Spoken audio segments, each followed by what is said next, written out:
অসমের প্রাক্তন মুখ্যমন্ত্রীর মেয়ের এমন একটি ভিডিও সামনে এসেছে যা তার শিক্ষাগত যোগ্যতা নিয়ে প্রশ্ন তুলছে। অসমের প্রাক্তন মুখ্যমন্ত্রীর মেয়ে তার ড্রাইভারকে লাঞ্ছিত করছেন, তার সঙ্গে খারাপ ব্যবহার করছেন।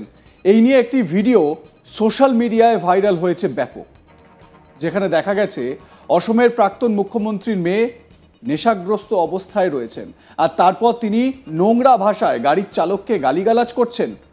এই ভিডিও ভাইরাল হতেই রীতিমতো শোরগোল পড়ে গেছে।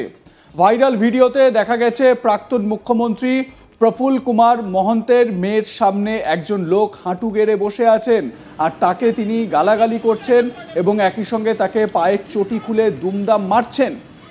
অসমের এমএলএ হোস্টেলের ক্যাম্পাসের ভিতরে এই ঘটনাটি যখন ঘটছে তখন সেখানে অন্যান্য কর্মীরা উপস্থিত ছিলেন। ভিডিওটি সোশ্যাল মিডিয়ায় ভাইরাল হওয়ার সঙ্গে সঙ্গে দাবি করা হয়েছে যে ওই ব্যক্তি দীর্ঘদিন ধরে তাদের পরিবারের জন্য কাজ করেন। তিনি বলেন তিনি নেশাগ্রস্ত ছিলেন না এবং তিনি কোনো খারাপ ব্যবহার করেননি, তিনি শুধু বোঝানোর চেষ্টা করছিলেন। তারপর সমস্ত সীমা নাকি ছাড়িয়ে যায় প্রাক্তন মুখ্যমন্ত্রীর মেয়ে। দেখুন ভিডিওটি।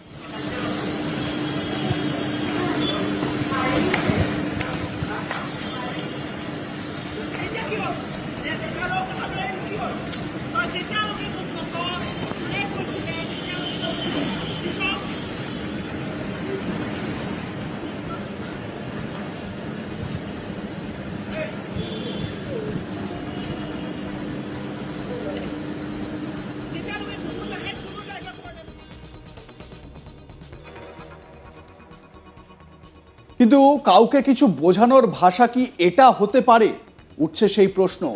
উল্টে তিনি বলেন গাড়ির চালক তাকে নিয়ে নাকি কুমন্তব্য করেছিলেন। এবার কথা হলো, যদি সেটাই হয়ে থাকে তবে তিনি পুলিশের কাছে অভিযোগ জানালেন না কেন? তখন কাশ্যপ বিষয়টি সম্পূর্ণভাবে উড়িয়ে দেন। তিনি জনবহুল জায়গায় মহিলাদের নিরাপত্তা নিয়ে প্রশ্ন তোলেন এবং চালকের সঙ্গে খারাপ ব্যবহারের অভিযোগও অস্বীকার করেছেন।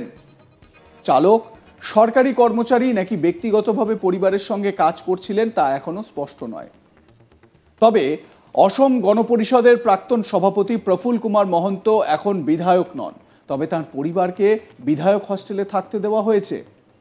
প্রশ্ন তো এখানেও ওঠে, তিনি দুবার অসমের মুখ্যমন্ত্রী ছিলেন, 1985 থেকে 1990, আবার 1996 থেকে 2001। এই সময় পর্বের মধ্যে তিনি অসমের মুখ্যমন্ত্রিত্বের দায়িত্ব সামলেছেন। কিন্তু ক্ষমতার শীর্ষে থাকা ব্যক্তির, একসময় ক্ষমতার শীর্ষে থাকা ব্যক্তির পরিবারের লোকেদের কি এই রকম ক্ষমতা চলে আসে যাকে তাকে ধরে পিটিয়ে দেবে, মারধর করবে? দেখুন এই ভিডিওটি, সেই প্রশ্নই উঠছে।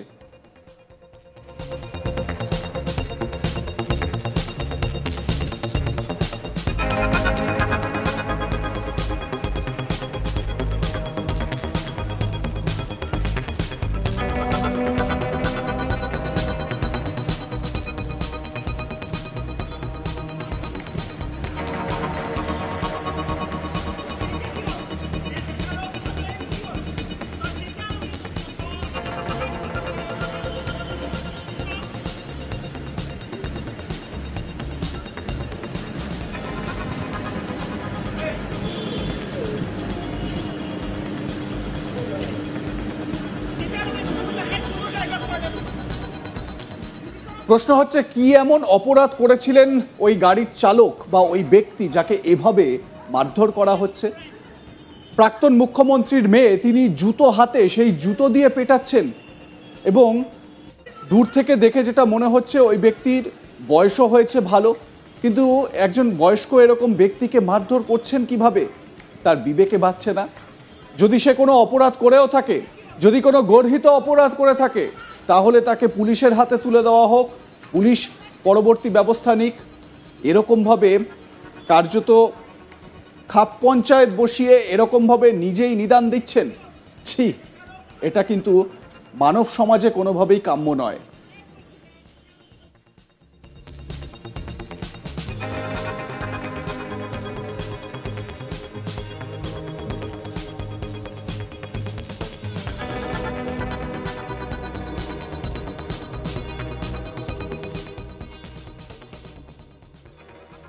এ বিষয়ে আপনাদের মতামত জানাতে থাকবেন, দেখতে থাকুন আজ তাক বাংলা। সাবস্ক্রাইব করুন আমাদের ইউটিউব চ্যানেলটি, বেল আইকন প্রেস করুন নোটিফিকেশন পেতে।